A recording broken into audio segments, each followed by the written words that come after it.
Sekarang kita memasuki sesi kedua yaitu Kampus Merdeka. Kami mempersilakan Pak Yani sebagai moderator untuk memandu sesi yang kedua. Kita masuk ke sesi Kampus Merdeka. Saya Yani Purwowo, saya dosen di Ukrida, memandu saja sebagai moderator, tapi nanti yang akan memberikan materi dari Ibu Dr. Lydia Sandra. Kalian sudah lihat ya, Ibu Lydia. Ya, Ibu Lydia ini dari Bali, jadi live-nya dari Bali. Ya, jadi Ibu Lydia Wakil Rektor Bidang Akademik Universitas Kristen Krida Wacana. Mana sambutannya kepada Ibu Wakil Rektor 1? Yang Bu. Yang Bu. Yang Bu. Yang Bu. Selalu. Halo Bu. Yang Bu. Sarangge. I love you Bu. Halo Bu. Halo Bu. Aku padamu Bu. Halo Jonathan. Ada Bu. Halo Pak Ira. Tetap di sini Bu. Tetap di sini Bu. Bu. Kelvin mau pindah ke ini Bu, ke Tata Boga. Awil, tetap.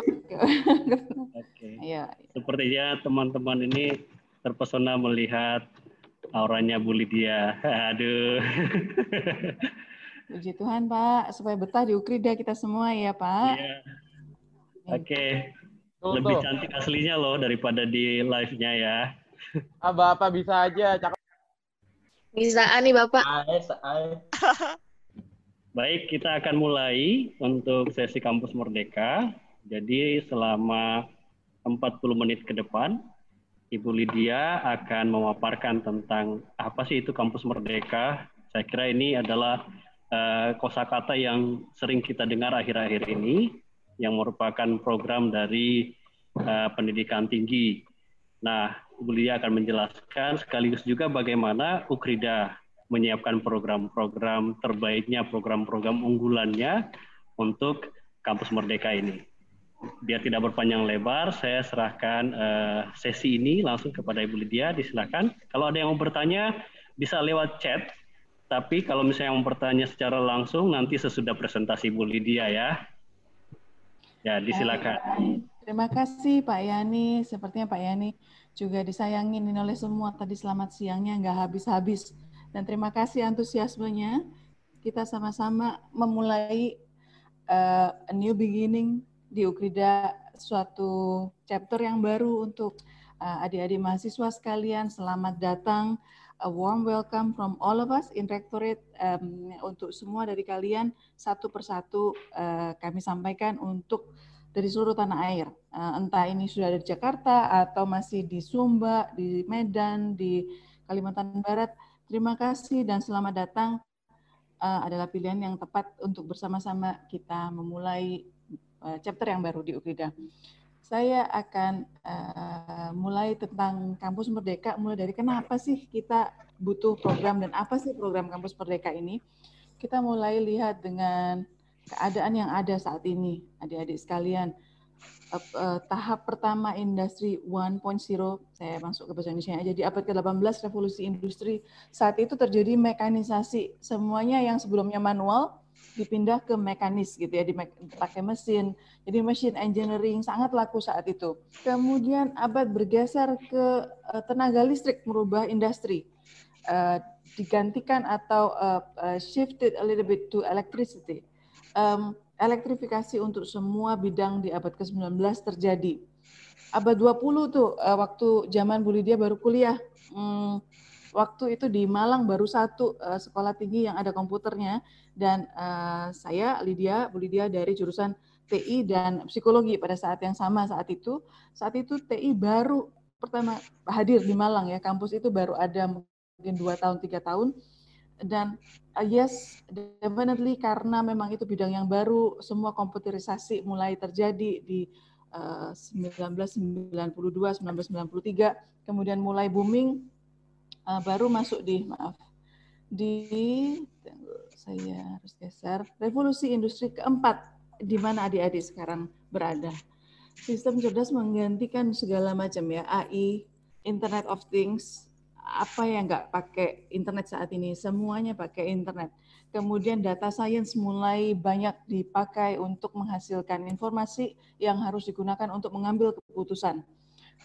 Robotik sudah masuk di revolusi industri ketiga. Sekarang zamannya revolusi industri keempat, abad 21, otonomi, creativity yang harus dimiliki skillnya, kompetensi dasarnya oleh semua adik-adik mahasiswa sekalian.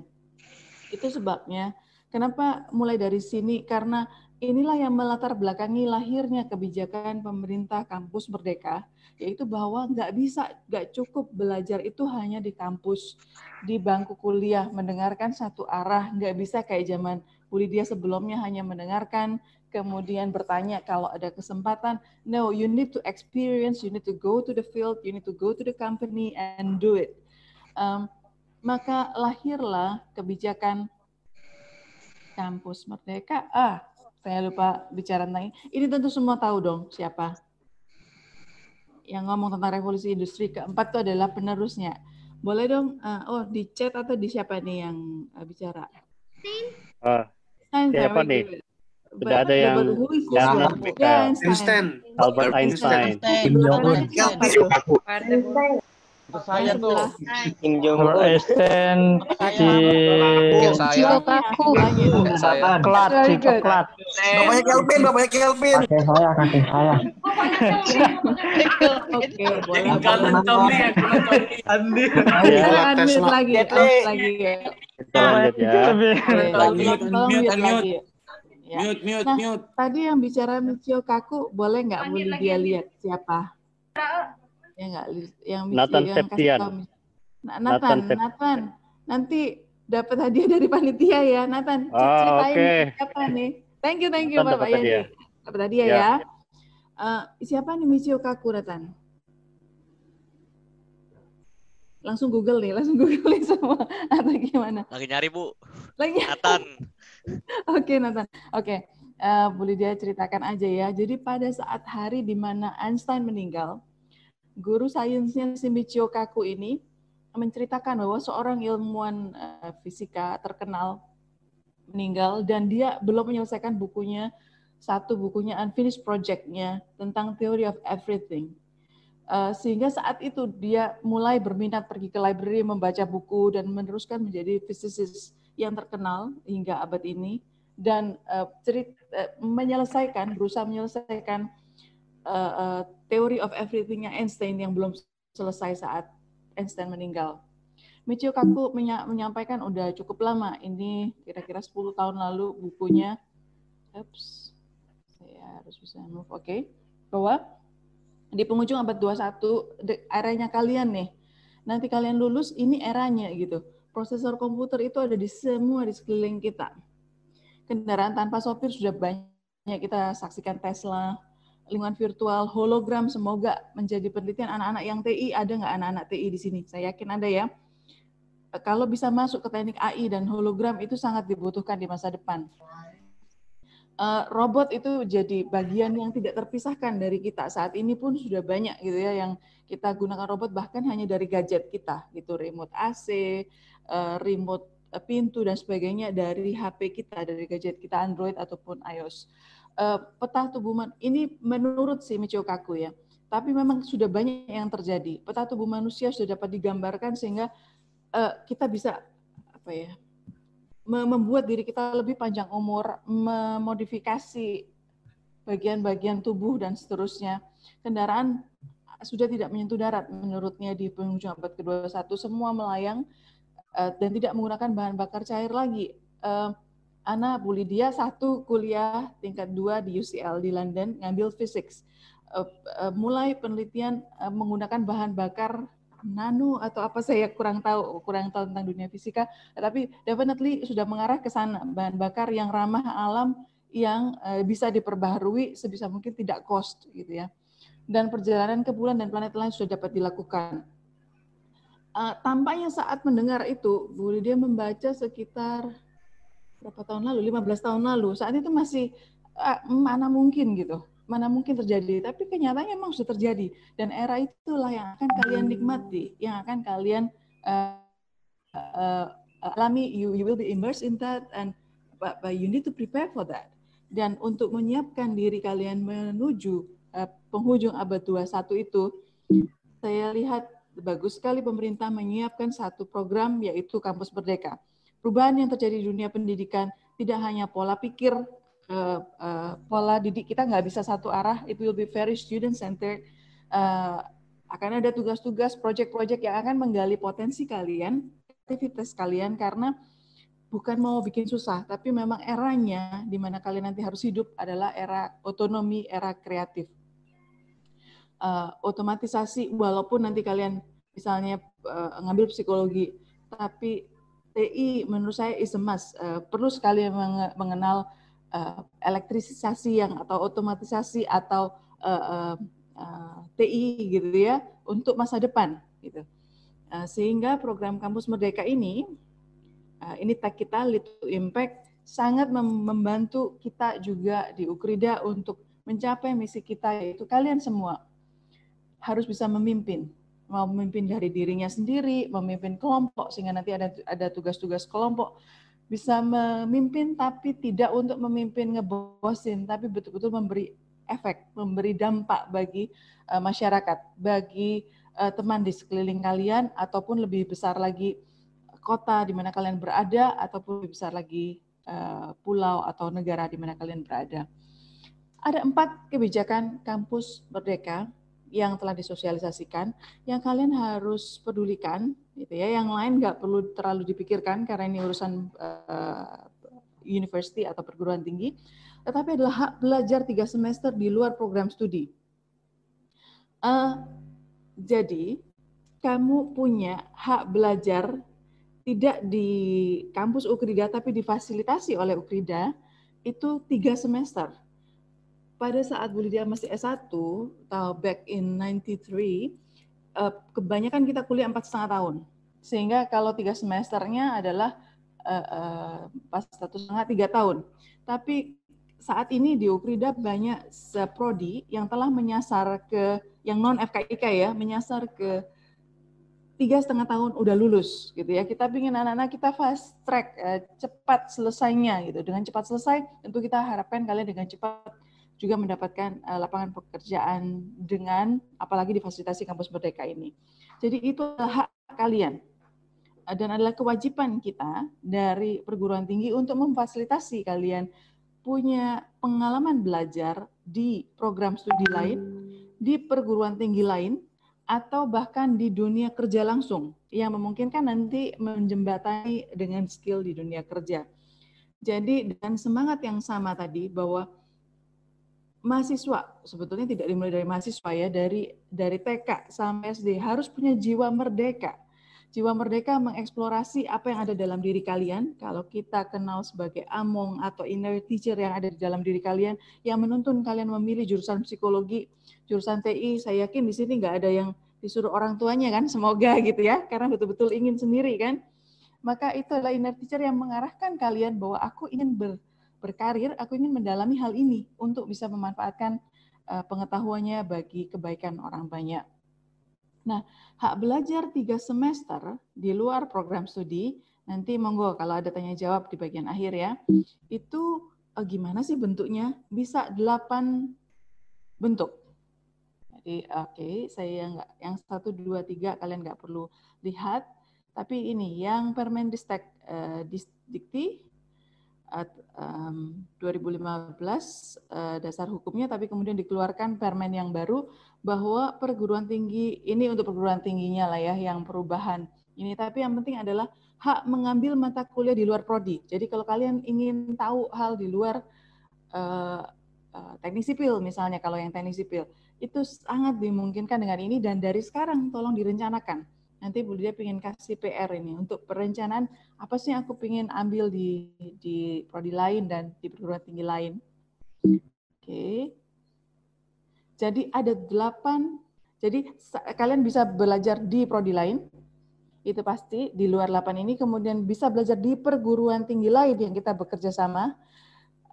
Minggu kemarin ini kami merapatkan bagaimana ada program Permata pertukaran mahasiswa tanah air. Jadi kita di Indonesia Barat gitu ya bisa mengirim ke Indonesia Tengah dan Indonesia Timur tanpa tambahan pembayaran lagi gitu ya. Saat ini kebetulan semuanya online, maka pertukaran pelajarannya dilakukan online. Jadi sangat menguntungkan. Nambah kredit juga saat kalian belajar di perguruan tinggi yang lain itu, kemudian juga nambah pengalaman gitu ya, dan tentu akan mempercepat selesai kalian belajar. Di luar itu, kalian bisa memilih 1 semester saya mau magang praktek kerja di perusahaan A gitu ya, yang sudah bekerjasama dengan kita. Kalau perusahaan yang memberikan gaji, tentu langsung diberikan gaji sebagai anak magang. Kemudian atau proyek di desa, ini semua dilakukan selama 1 semester dan diakui sebagai 20 SKS. Atau enggak, 1 semester saya mau mengajar di sekolah, atau tadi pertukaran pelajar yang tadi antar perguruan tinggi, ya saya mau melakukan penelitian riset bersama dosen saya. Saya dengan senang hati ini menerima kalau ada mahasiswa yang mau riset bersama-sama saya, bidangnya psikologi teknologi ataupun psikologi industri atau di TI gitu ya, dengan senang hati, data science misalnya. Atau enggak, saya mau 1 semester saya kegiatan wirausaha saja, itu bisa. Kemudian enggak, saya mau melakukan project independen bersama mahasiswa lain, bersama sekelompok lainnya di tempat tertentu gitu ya, melakukan APMAS atau melakukan proyek-proyek kemanusiaan lainnya. Itu sangat dimungkinkan selama 1 semester dan dihargai sebagai 20 SKS. Jadi kalian enggak ke kampus sama sekali. 1 semester ini memilih kegiatan dari sini, tapi ada dosen pembimbing yang akan menemani kalian. Kapan bisa dilakukan? Bisa nggak dilakukan sekarang? Nah, atas baik dari Permen maupun atas persetujuan semua dekan, kita menyimpulkan bahwa kita akan mulai itu, kalian bisa bebas memilih itu di semester, mulai secepat-cepatnya selesai semester 4, jadi semester 5-nya, paling lambat 5 semester di dalam, sisa semesternya di luar. Jadi paling cepat di semester kelima kalian bisa aku ngambil di program tinggi yang sama, atau selambat-lambatnya semester ke-6 kalian sudah bisa ngambil, saya mau ngambil mata pelajaran di prodi B atau C. Tapi kembali ini tidak dipaksa. Jadi ini adalah hak kalian, tapi kalau kalian nggak mau ambil nggak apa-apa. Hak itu difasilitasi nggak? Jelas difasilitasi, baik oleh pemerintah maupun oleh Ukrida, kerjasama kita. Bisa nggak saya memilih pertukaran pelajar ke luar negeri? Yes, ada, tapi tidak semua qualified tentunya. Makanya persiapkan dari sekarang bahasa Inggris, kemampuan TI, dan seterusnya. Nah, 1 semester pasti harus mengambil, jadi semester ke-4 atau ke-5 selambat-lambatnya, setelah selesai itu, kalian bisa mengambil di prodi lain, tapi saya suka nih, saya ngincer pelajarannya A, B, C, berapa prodi, boleh. Setelah itu kalian keluar, harus keluar gitu ya. Kenapa? Definitely untuk mempersiapkan kalian untuk era revolusi industri kelima, yaitu yang di depan mata kita, all the creative things digabung dengan physics quantum, digabung artificial intelligence.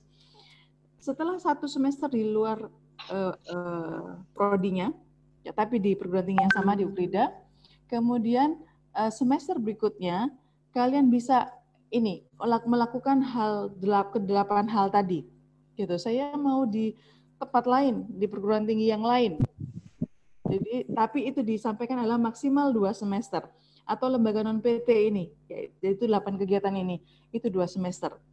Jadi, minimal 4 semester, maksimal 5 semester berada di program studi. Siapa nanti yang akan membimbing saya? Ada dosen pembimbing akademik kalian yang akan membimbing, bagusnya kamu di sini deh. Kita punya MOU-nya dengan ini. Tapi kalau kalian dari sekarang punya plan, you can go ahead, sampaikan ke kaprodi kalian atau dekan kalian. Kalau tidak didengar juga, go ahead, nomor saya terbuka untuk kalian juga ngechat saya. Saya ingin gini nih Bu, tuh, monggo go ahead, rencanakan dari sekarang. Inti Kampus Merdeka hanya itu, adik-adik sekalian. Hanya, tapi itu adalah kunci terbesar untuk kalian menjembatani kalian ke dunia kerja nantinya, yang mana sangat diperlukan skill, kompetensi, knowledge, skill, attitude kalian yang baik dengan motivasi yang tinggi. Baik, berikutnya. Ya, jadi kurang lebih seperti ini. Semua kegiatan nanti akan dibimbing oleh dosen atau pengajar atau pembimbing akademik. Kemudian dapat mengambil SKS yang di luar perguruan tinggi jadi 1 di dalam Ukrida, tapi di prodi lain 2-nya jadi 3 semester kalian bebas. Itulah inti kemerdekaan belajar yang ada di kampus saat ini dan diharapkan selama-lamanya gitu ya seterusnya. Dan kita lihat sudah terjadi gitu ya, semester ini saja kita sudah harus mengirimkan mahasiswa ke Indonesia Tengah atau Indonesia Timur sesuai dengan kerjasama yang ada, walaupun hanya beberapa, masih dipilih beberapa. Tapi saat kalian nanti masuk semester 5 atau semester 6, ini adalah hak kalian. Jadi semua tidak selected lagi. Tetapi memang tetap merdeka kalau kalian mau enggak, saya tetap di sini aja, tetap di prodi saya aja. Bagi FKIK bagaimana ya bagi kedokteran? Ya saat ini memang tidak berlaku bagi FKIK, bagi yang mengambil fakultas kedokteran, tetapi sudah ada kerjasama di antara universitas-universitas Kristen di Indonesia dalam naungan satu lembaga BKPTKI yang arahnya ke kita bisa bertukar kampus, ya ngambil di kampus lain, gitu ya, ngambil saya ingin belajar hal ini di kampus ini, itu sangat dimungkinkan karena sudah mulai diinisiasi untuk FKIK. Jadi misalnya ini proyek di industri asuransi, di kabupaten atau desa, atau mau bahkan magang di luar negeri, kita berusaha membuka channel-channel itu 1 semester misalnya di industri. Dan enggak, saya mau belajar keahlian tertentu, tadi proyek tertentu bersama-sama teman-teman saya, bahasa asing, kemudian AI, Big Data, Coding, 12 SKS, misalnya itu difasilitasi, go ahead, kalian bisa melakukan itu. Gitu ya. Kemudian, ya, kembali ke kebutuhan yang tadi, Indonesia, ini hari ininya ini 5 tahunan yang lalu, kita lihat yang 2030 aja, diprediksi Indonesia akan merupakan negara terbesar ke-7 perekonomiannya di dunia. Kemudian karena banyaknya consuming classes yang naik dari middle classes, dari kelas rendah ke kelas menengah, gitu ya. Itulah yang akan consuming sehingga banyak sekali konsumsi kita membuat perekonomian juga sangat aktif dan kita diprediksi akan menjadi negara yang sangat aktif perekonomiannya, industrinya, termasuk creativity, otonomi, dan seterusnya yang perlu kalian kuasai dari sekarang. Itu sebabnya persiapkan diri kalian dari sekarang, gitu ya. Saya pingin ini, saya pingin ahli dalam bidang ini. Kalian masuk, bukan ceritanya masuk ke Ukrida untuk masuk selamanya, gitu. Kita berharap betul-betul untuk malah selesai secepat-cepatnya, tetapi dengan pemahaman yang baik tentang kompetensi kalian, kompetensi dasar, kompetensi lanjutan kalian dicapai dengan baik. Tapi bukan harapan kita kalian lulus lama. Definitely, kita sangat ingin kalian bisa lulus dengan cepat, dengan baik, dan menjalankan segala program Kampus Merdeka tadi. Pilihlah perusahaan yang terbaik, yang ditawarkan nantinya, atau yang kalian mau jajaki. Kalau tidak ada dalam list, go ahead, bisa datang ke saya. Jadi nanti ada pilihan-pilihan yang akan diberikan oleh akademiknya, walaupun masih sekitar 2 tahun lagi, tapi 2 tahun itu tidak terasa lama, adik-adikku sekalian, cepat sekali 2 tahun itu. Kalau nggak define dari sekarang, kemana kalian mau menuju, pada hari hanya akan just randomly picking up things, picking up choices, dan itu tidak akan berguna bagi adik-adik sekalian. Karena kampus merdekanya cuma itu esensinya, maka Bu Lydia ingin melanjutkan sedikit lagi dengan bukan wejangan ya, tapi lebih ke dari pengalaman Bu Lydia membimbing mahasiswa, mengajar, baik dari TK, SD, SMP, SMA, sampai bangku kuliah, banyak yang tidak mengoptimize otaknya dengan baik. Itu aja masalahnya kebanyakan. Kalian perlu tahu bahwa jumlah sel otak manusia itu ajaib sekali. Lebih dari 200 miliar. Dan bisa mengingat lebih dari, kalau disama dengan kan lebih dari 500 ensiklopedia yang bisa dipakai kapasitas otak kalian. Kalau kita menggunakan dengan baik, kecepatan berpikir kita itu lebih dari 300 mil tercepat per jam, bahkan lebih dari kereta tercepat.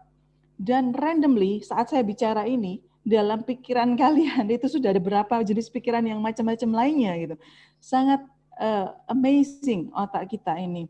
tapi tidak semua mahasiswa pelajar mendayagunakannya dengan baik. Itu yang kita wanti-wanti, ayo pakai otak kita dengan baik untuk berproduksi bagi diri kalian sendiri, yang hal-hal yang berguna bagi sesama, itu akan sangat luar biasa sekali impact-nya. Human brain, saya sekilas aja menyampaikan bahwa saat bicara nih, informasi yang kalian tangkap cepat itu masuk ke short term memory kalian aja. Secara cepat, oke, Kampus Merdeka kira-kira 8 aktivitasnya ini saja. Hanya masuk ke short term memory. Pada saat kalian mau memasukkan lebih dalam lagi ke memori untuk bisa menjadi memori jangka panjang, itu dimasukkan ke long term memory. Itu hanya bisa terjadi, ini pesan saya nih, kalau kalian punya atensi, punya fokus. Jadi kalau kuliah, ini tips dari saya yang sudah kuliah, S1, S2, S3, cari duduk yang paling aman, yang paling nyaman, yang mana kalian betul-betul bisa fokus, and that's it. Nggak perlu lagi mengulang, menurut saya, di rumah nantinya, atau review lagi, tapi pada saat betul-betul fokus tuh kalian kasih, semua yang masuk di short term memory itu akan pindah ke long term memory, karena jembatannya dibangun dengan fokus itu. Maka pesan saya dari sekarang betul-betul mengatur strateginya, nanti saya gimana ya, kasih atensi terbaik kalian, walaupun untuk hal-hal yang kayaknya saya nggak perlu itu. You never know. Selalu berikan fokus yang terbaik pada saat dosen menyampaikan mata kuliah, and you never know efeknya. Saya pribadi waktu kuliah S1, karena pagi dulu nggak ada double major. Kita di UKD juga belum ada double major, artinya majornya komputer, minornya mungkin teknik sipil, belum ada gitu ya, belum dimungkinkan. Sekarang kalian bisa melakukannya dengan Kampus Merdeka. Pada saat dulu, karena saya tertarik komputer, TI juga tertarik psikologi, jadi paginya sampai siang kuliah TI, siangnya sampai malam saya kuliah psikologi. So there is no time for me to do homework atau assignment di luar jam itu. Maka saya harus menyelesaikan dan mengalokasikan betul-betul waktu untuk fokus pada jam tertentu itu di prodi itu. Nah, dengan kebebasan waktu yang ada saat ini, juga beda zamannya, distraksi juga banyak, ada TikTok, ada Instagram, kadang lihat Instagram atau FB aja mungkin bisa, FB mungkin nggak ya, kalian sudah Instagram dan TikTok aja mungkin bisa berjam-jam. So please use your time wisely. Itu nanti saya akan juga sampaikan berikut. Nah, masuknya informasi hari ini, kita visual, kalian melihat saya, kalian melihat paparan saya berbicara auditori. Kalau kita bertemu muka dengan muka, mungkin saya bisa memberikan contoh kinestetik, jadi kalian mencoba sendiri, melakukan sendiri pembauan, pengecapan saat memang kendala salah satu online adalah kita hanya mendapatkan 2 hal, sehingga kadang kita dikasih project-project supaya kita terlibat langsung, punya pengalaman immerse dalam suatu subjek atau topik tertentu. Kinestetik, olfaktori, dan gustatorinya nggak dapat. Tetapi inilah inti pada saat memasukkan informasi, sebisa mungkin ingat, kadang saya cara ingat betul di mana dosen itu nulis, bagaimana dia menjelaskan itu saat itu saya bisa ingat betul. Sekarang nggak bisa ingat lagi karena sudah saking banyaknya dosen S1, S2, S3 yang saya lalui. Gunakan sebaik mungkin atensi kalian. Titip pesan dari saya saat ini.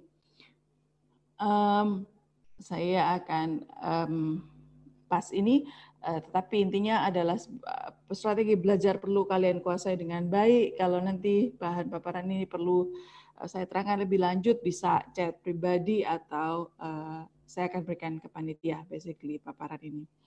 Adik-adik semua, oke, karena ini bukan berbangga atau mau sombong atau bagaimana, tapi karena memang lulus dari kedua program studi, saya S1 di Malang, ada yang dari Malang nggak, dari Jawa Timur ya, adik-adik sekalian, S1 di Malang itu pagi sore kayak tadi. Tapi saya bisa menyelesaikan kuliah yang saat itu 4,5 tahun, pada umumnya saya menyelesaikan dalam 3,5 tahun. Memang agak saat itu agak impossible atau sangat jarang, sehingga sering sekali saya diminta untuk di alumni berbicara tentang bagaimana menjadi fast learner. Nah, kalau di Ukrida mau nggak mau, udah 3,5 tahun semua, udah diplotin, udah dibantuin gitu ya, path-nya untuk 3,5 tahun.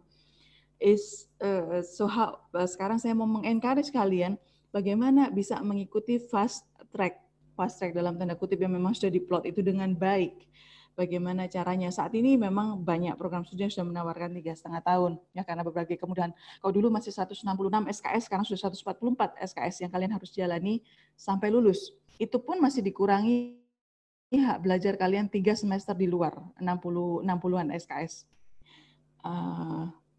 Fast saya akronimkan sebagai berikut. Saat ini jangan bayangkan kalian keadaan saat ini dijalani aja enggak. But think about your final destination. Yang psikologi, maukah jadi psikolog, yang kedokteran betul-betul nggak pengen jadi dokter sih kalian. Kalau nggak, mending sekarang deh mundur gitu. Kalau setahun lagi, 2 tahun lagi untuk coba-coba, jangan sayang banget gitu. Sebab setelah 2 tahun udah banyak kesempatan terbuka. Betul nggak final destination kalian itu, bisakah kamu bayangkan 3 tahun, 4 tahun lagi kamu menjadi apa? Please imagine that. Saya mau mencapai ini, final destination saya sekian. Dan saya akan menyelesaikan dalam sekian. Kemudian harus act promptly, harus kemudian bertindak untuk menuju ke final destination. Kalau kita sudah menentukan saya mau ke Medan, maka saya akan melihat petanya, bagaimana saya bisa mencapai Medan, lewat mana aja ya, gitu ya. Kendalanya nanti apa saja ya, bagaimana saya mengatasinya ya. Act promptly, start from today, because what you do today, it will determine your tomorrow. Apapun yang kalian lakukan hari ini itu yang akan menentukan final destination-nya kecapai nggak, atau ketunda, atau sama sekali nggak jadi. But during the way, determination is always important. Sangat diperlukan determinasi, kemauan untuk saya mau melakukannya dengan baik. Harus ada strong will dari kita semua dengan time management yang baik.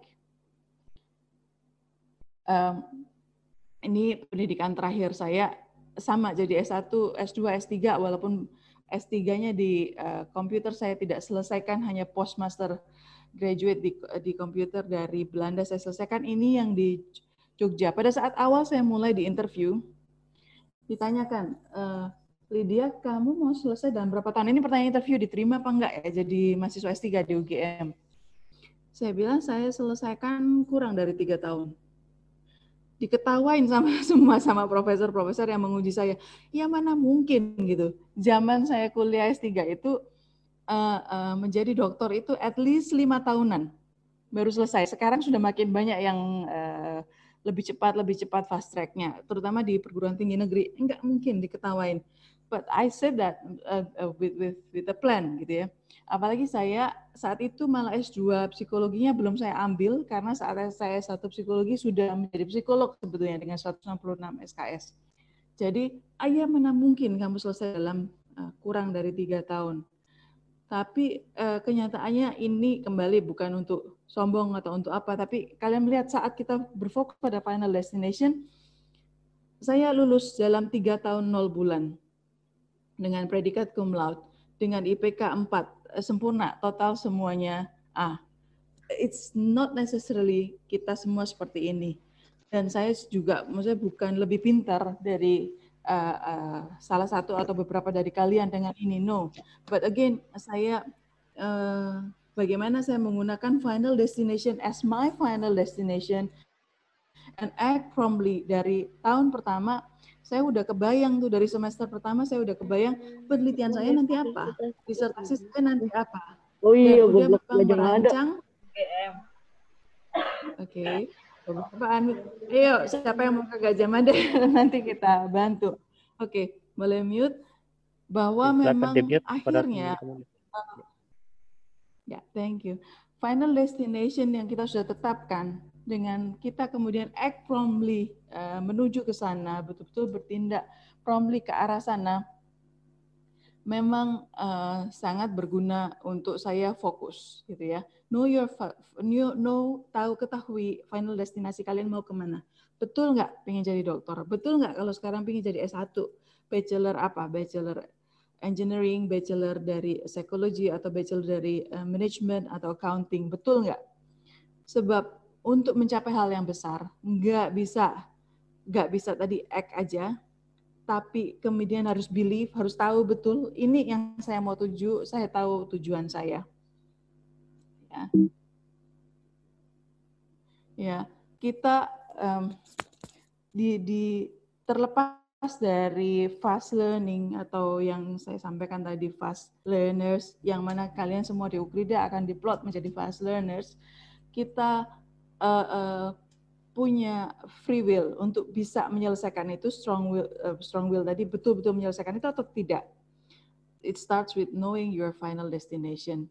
Kemudian take action ini tahu siapa ya kira-kira?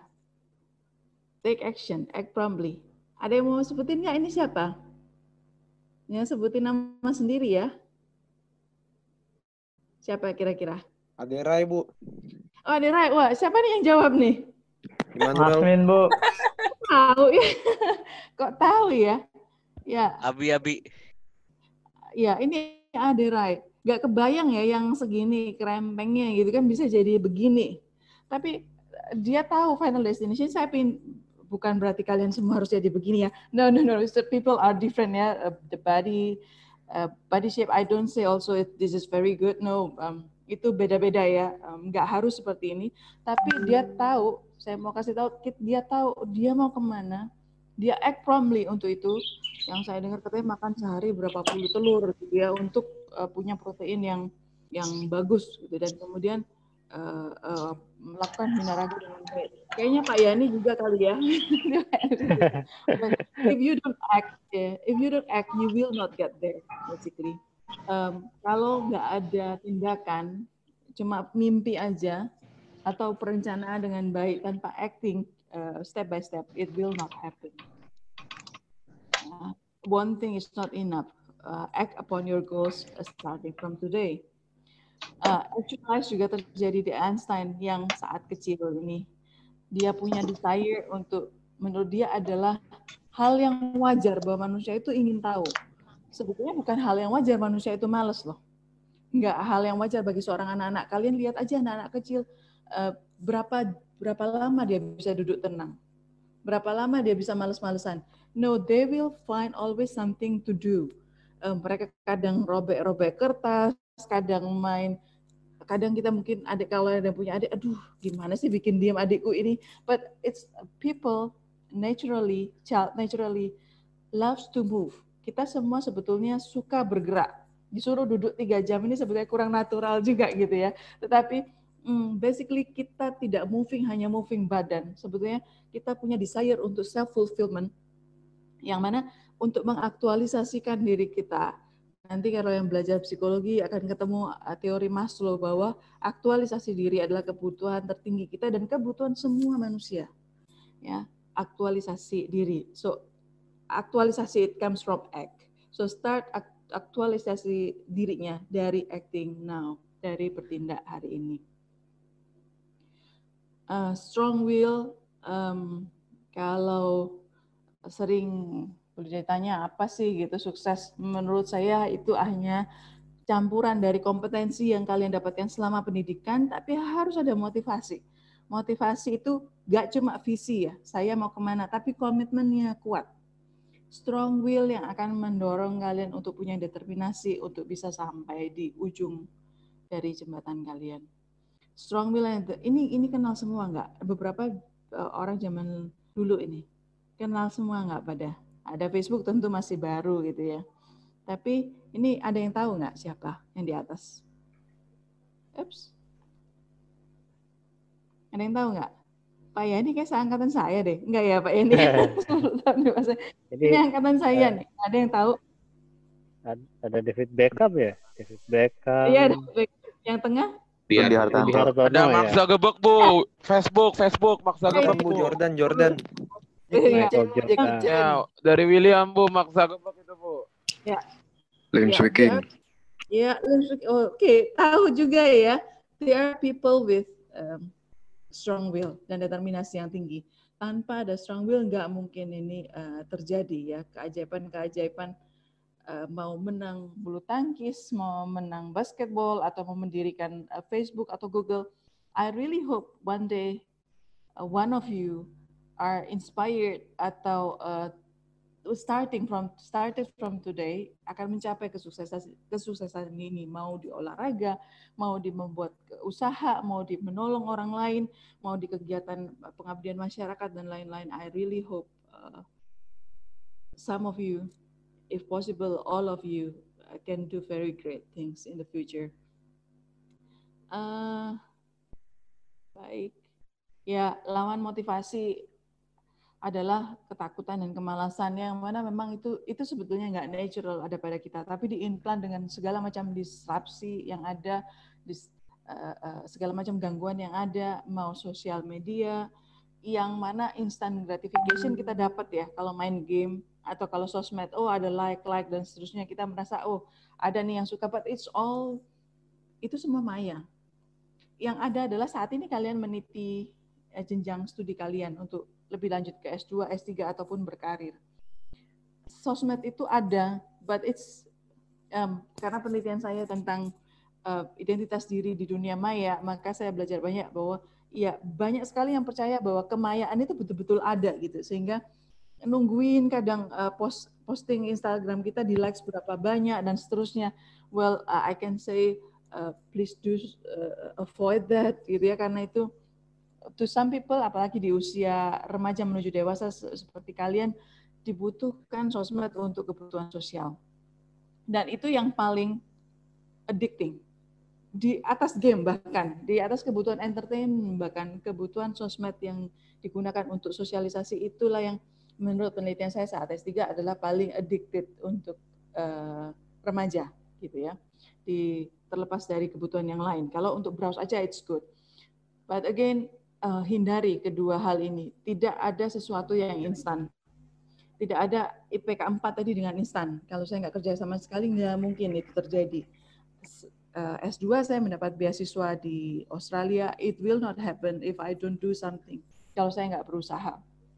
Dari awal S3 yang untuk komputer saya dapat di Belanda, di Eindhoven. There is no such instant gratification for all of that. The poor thing is right now banyak sekali instant gratification yang ditawarkan oleh dunia maya tersebut. Please do use your sosmed wisely untuk betul-betul kepentingan kegunaan bagi penggunaan yang optimal bagi belajar kalian. Ya, kerja sama-sama. Izin Bu Lydia, waktunya 3 habis ya menit Pak. lagi. Baik. 3 menit lagi. Terakhir about time management. I would like to tell you a story later, but mungkin nanti di pertemuan berikutnya tentang Jonathan Livingstone. Pak Yani pasti familiar, which is ini tentang time management. Yang mau saya sampaikan adalah kita menghabiskan kebanyakan waktu kita, 80%, untuk hasil yang tidak seberapa dalam hidup kita. Maka fokuskan sebetulnya, gunakan waktu kalian terbesar. Jadi kayak perumpamaan tentang ember dan batu kecil-kecil dan batu besar. Taruhlah dulu porsi waktu kalian pada 20% yang terpenting bagi hidupmu. Membahagiakan orang tua, belajar dengan baik, whatever it is, put it in 80%. Dan ambillah 80% dari waktu kalian untuk 20% yang terpenting untuk hidupmu. Maka itu yang akan paling menghasilkan. 20%-nya oke lah. Mau tidur, mau sosmed, dan lain-lain, oke, go ahead. Dari penelitian Pareto Principle, ini time management yang paling bagus, yaitu pastikan 80% waktu dari kalian untuk mengejar 20% terpriority dalam hidup kalian. Baik bersama keluarga, belajar bersama Tuhan kalian, lakukan dengan baik. Oke, karena waktu I want you still, walaupun fast learner, I want you to be the real you, the unique you, the authentic you, still as how you are. Jadi tetap menjadi diri sendiri, temukan keunikan kalian. Ini wayang tampaknya semua sama, tapi saya bisa bicarakan karena saya dari Jawa. Ini masing-masing namanya beda, punya karakter yang beda, very unique. But though the very diversity in them, mereka bersatu sekeluarga dan can achieve great things. Pak Yani, sorry waktunya diambil banyak. I want to get to give the screen back to you. Thank you Pak Denny and thank you all of you. Thank you Bu Lydia. You're welcome Bu. Thank you, Thank you, Bu Bu Lida. Lida. Thank you, Bu. Sama, Bu. Sama, Thank Bu. you, thank you. Mas Bu. Thank you. Neo. Makasih, Bu. Thank you, Bu. Kasih, Bu. Makasih, Bu. Ibu. Thank you, Bu. Sama-sama, Bu. Semuanya ingin menyampaikan terima kasih kepada Bu Lydia. Oke. Saya juga berterima kasih kepada Bu Lydia atas waktunya di hari ini. Dan meskipun materi kita hari ini sebenarnya hanya Kampus Merdeka, tetapi Bu Lydia dengan senang hati membagikan tips-tips yang luar biasa supaya bagaimana teman-teman mahasiswa bisa memanfaatkan program Kampus Merdeka dengan sebaik mungkin. Kalau masih ingat yang FAST tadi, ya, apa F-nya, apa A-nya, apa S-nya, dan apa T-nya, maka kalian bisa memaksimalkan segala yang kalian miliki untuk bisa selesai dengan cepat, ya kan, dan memanfaatkan waktu dengan sebaik-baiknya. Terima kasih sekali lagi kepada Bu Lydia. Saya kira sudah cukup jelas penjelasan tentang Kampus Merdeka. Mungkin kalau ada dari teman-teman mahasiswa yang mau bertanya, disilakan. Ini ada satu pertanyaan dari Kevin Wijaya. Saya akan bacakan untuk pertanyaannya. Oke, Kevin Wijaya, pertanyaannya, untuk Kampus Merdeka, apakah bisa mengambil proyek magang sekaligus 2 atau 3 SKS? Nggak hanya 2 atau 3 SKS, Kevin. 1 semester, which is 20 SKS. 20 SKS. 1 semester, iya. Itu sekaligus. Lalu dari Rivaldo Bimo, pertanyaannya yang dimaksud dengan Kampus Merdeka ini bagaimana ya? Perguruan tinggi Merdeka, dosennya mereka atau mahasiswanya Merdeka? Ini pertanyaannya. Ya, sudah jelas dari penjelasan tadi ya. Ya, kembali ke anak didik gitu ya, ke mahasiswa. Mahasiswa kalian semua adalah yang terutama dalam perguruan tinggi. Tanpa kalian nggak ada UKRIDA, nggak ada batch angkatan tahun ini. So it's mahasiswanya yang merdeka. Kita adalah dosen yang diminta adalah dosen penggerak untuk menggerakkan potensi yang ada dalam kalian untuk menuju kampus merdeka. Artinya kampusnya sendiri juga bebas berinovasi untuk menjalin kerjasama dengan siapapun untuk fasilitasi kalian merdeka mewujudkan potensi-potensi yang ada dalam diri. Thank you, Pak. Oke, terima kasih Bu Lydia. Pertanyaan selanjutnya dari Cecilia Septaroli. Dia pertanyaannya, kira-kira kesempatan bekerja apa saja yang cocok dan bisa saya dapatkan sebagai seseorang yang belajar dalam dunia sastra di masa saat ini? Karena selama ini kebanyakan orang beranggapan bahwa mahasiswa dari Fakultas Sastra hanya akan bekerja menjadi guru. Lalu apakah UKRIDA memiliki kerjasama yang berkaitan dengan prodi yang saya ambil? Sepertinya dia dari sastra Inggris ya. Ya. Semua prodi di UKRIDA pasti bekerja sama. Enggak cuma di dalam UKRIDA, di luar perguruan tinggi kita juga sudah banyak universitas yang bekerja sama, plus ditambah semua perguruan tinggi Kristen sudah bekerja sama, plus ditambah program dari pemerintah, Permata namanya saat ini yang Indonesia Timur, Indonesia Barat bisa ke Indonesia Tengah dan Indonesia Timur. Jadi banyak sekali jenis kerjasamanya. Kerja sebagai apa? Lots of things ya. Jadi nggak usah khawatir Bu Lydia ya. Nggak cuma sebagai guru aja, maksudnya writer. Kalau nanti mau ke TI ambil data science, akan menjadi seorang analis yang sangat handal. Gitu ya. Kalau saya lihat kesempatannya terbuka lebar. You can be anyone that you really like to be. Ya. Lalu Caroline, saya langsung baca-baca Bu Lydia ya pertanyaannya ya.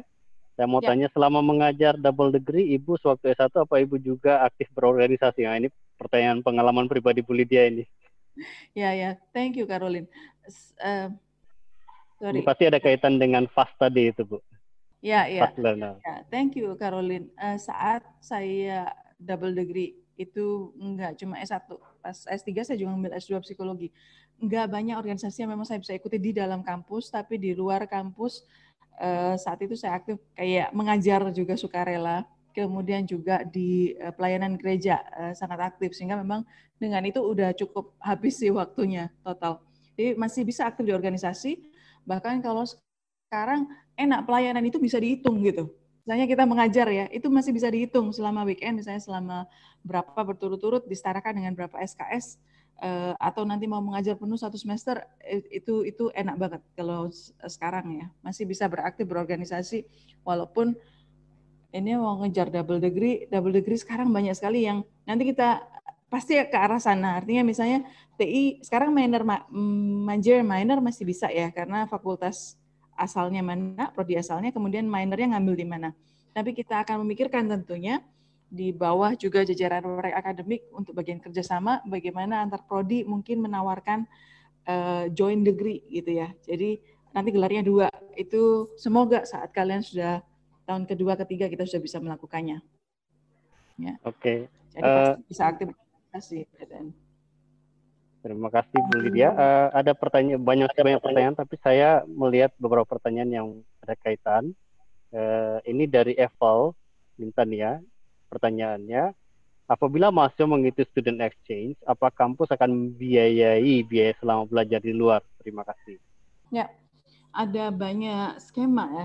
Nanti kita bisa lihat ya, bisa nanti diterangkan. Kebanyakan charging kita bisa up to 50% itu masih bisa dibebankan ke mahasiswa yang mau, yang merencanakan dari awal. Tapi tentu ada student exchange yang total dibiayai, baik dari pemerintah, nanti yang kayak tadi saya sampaikan, sudah ada pergi ke luar negeri, itu sekitar, kayak pengumumannya sekitar 2 bulan yang lalu, itu memang kita belum apply untuk itu, tapi itu totally dibayar oleh pemerintah. Sehingga yang exchange so far, kita cari dana-dana hibah pemerintah, tapi diikutkan dari kampus Ukrida. Gitu. Tapi siap-siap aja, sebab student exchange itu worth it to pay for. Maksudnya kalau memang ada student exchange, kemudian, ini student exchange ke luar negeri kan ya? Atau student exchange sepertinya di dalam... student exchange ke luar negeri sepertinya. Ya. Ada program pemerintah yang membayar penuh, di Ukrida sendiri sedang menjajaki, kalau so far kita pernah kayak 50% untuk biaya hidupnya kita biayai, tapi biaya pelajarannya total dari kita. Oke. Saya cari dulu pertanyaan lagi Bu ya. Ini ada beberapa.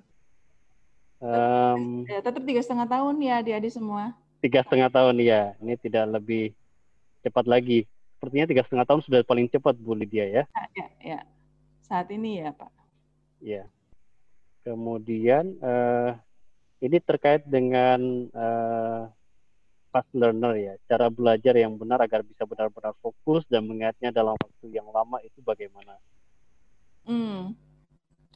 Ya, it's not easy. You need to fill up your time. Harus ada slot-slot waktu yang kalian buat untuk mengatur waktu dengan baik. Kedua anak saya lagi belajar online juga. Saya lihat cukup banyak alokasi waktunya, maka kita tambahkan beberapa tentang belajar memasak, lagi all of the skills, belajar nyetir kalau yang belum bisa nyetir, fill up your time dengan 20% yang terpenting dalam hidupmu. Menuju ke sana, apa sih yang kamu butuhkan? Fill up your time dengan kegiatan-kegiatan tambahan lainnya. Magang 1 semester atau 2 semester, maksimal 2 semester. Oke, Bu Lydia. Jadi ini terkait Kampus Merdeka ini, jadi sebenarnya Ukrida sudah sangat siap untuk menyambut ini ya Bu ya? Ya.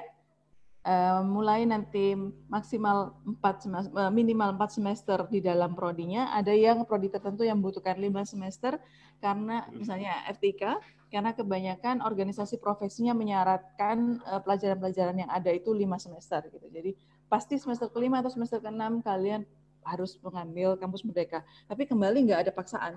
Jadi kalau nggak, saya mau, ya it's really upon you. Oke, pertanyaan terakhir Bu. Ini ada yang bertanya, apakah Kampus Merdeka berlaku juga untuk angkatan sebelumnya atau hanya angkatan ini saja? Ya, ada yang berbeda-beda ya tiap prodi. Tapi kalau kalian pasti kena, yang kemudian adalah 2018, angkatan 2018 berarti yang tercepat sudah akan nanti melakukan semester depan udah melakukan Kampus Merdeka.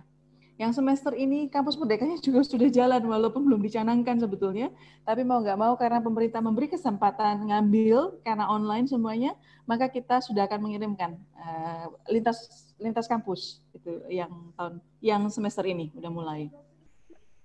Oke. Ya, so pasti berlaku untuk angkatan sebelumnya. Baik, Bu Kalau Lydia. ya, The last questionnya adalah apakah ini ada Mas Andrew, dia bertanya apakah mereka masih harus ikut SKS, dia asumsinya 20 SKS, apabila ikut magang di semester tersebut. Jadi asumsinya dia magang, berarti apakah dia ada SKS juga yang menjadi beban selama semester itu? Enggak. Kalau kalian magang, itu disetarakan 1 semester dengan 20 SKS. Tapi kalau kamu ngambil di luar itu bisa jadi tabungan dong. Terus semester-semester depannya, nggak apa-apa juga kalau kalian sempat. Apalagi kalau bisa online dimanfaatkan, bagus. Bisa selesai jauh lebih cepat. Ya. Oke, karena waktu ini masih banyak pertanyaan-pertanyaan menarik. Panitia, ini sudah jam 2 ya. Ya. Nanti gini teman-teman mahasiswa baru, pastinya masih banyak pertanyaan kalian tentang Kampus Merdeka. Tidak usah khawatir, karena ketika kalian menanyakan ini ke prodi kalian masing-masing, biasanya sudah ada penjelasan. Dan kalau misalnya masih belum jelas, bisa menanyakan langsung ke bagian Warek 1, jajaran Warek 1, Bu Lydia adalah wakil rektor satunya untuk bidang akademik. Jadi harusnya kalian akan mendapatkan penjelasan yang lebih rinci dan lebih lengkap terkait Kampus Merdeka ini. Baik, Pak Yani, just one sentence.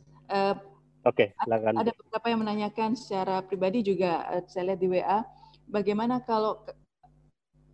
realisasinya? Sebab kadang murid-murid yang tampaknya menekankan kognitif aja, tapi yang lain tidak diperhatikan, dan kalau menentang sistem rasanya dicap gagal.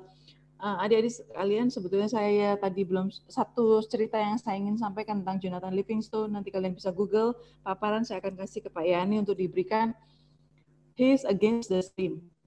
Dia merasa tidak itu seekor camar gitu ya yang hanya terbang untuk cari makan. But saya tidak bisa seperti itu. Saya terbang untuk terbang, kepentingan terbang itu sendiri. Kalian belajar bebas sebebas merdekalah untuk belajar. Mau sistem yang belum merdeka, dosen belum merdeka, go ahead, I'm always there. Pak Yani ada, Pak Pras ada, selalu bisa curhat supaya kita bisa mengatur sistem lebih baik. Tentu hal-hal yang biasa, yang as usual biasanya terjadi, tetapi perombakan di sana sini dilakukan oleh pemerintah pun universitas berbenah, jangan ragu untuk bicara pada Pak Yani, Pak Pras, dan saya. We are always there. Dan kita tidak memang menekankan kepada kognitif aja, harus kompetensi secara utuh, attitude, also the skill. Thank you Pak Yani. Oke, terima kasih Bu Lydia untuk pemaparan materi tentang Kampus Merdeka. Dan kita bersyukur bukan hanya Kampus Merdeka yang kita peroleh hari ini, karena ada insight-insight menarik tentang bagaimana kita mempersiapkan diri sebagai mahasiswa baru menyambut revolusi industri 4.0. Sekali lagi, terima kasih Bu Lydia